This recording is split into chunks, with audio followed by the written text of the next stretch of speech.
Good morning everyone.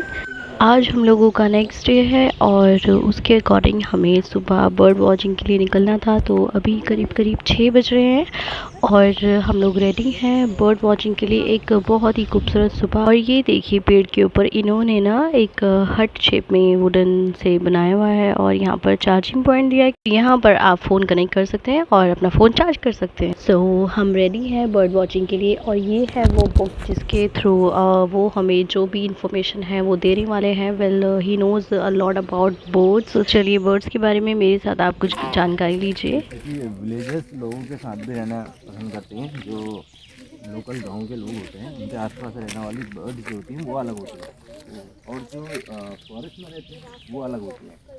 Ground level पर रहने वाली बर्ड अलग होती है, तो सी लेवल पर रहने वाली बर्ड वो अलग होती है। इसको फ्लैम बैक भी बोलते हैं उस पैकर में ना।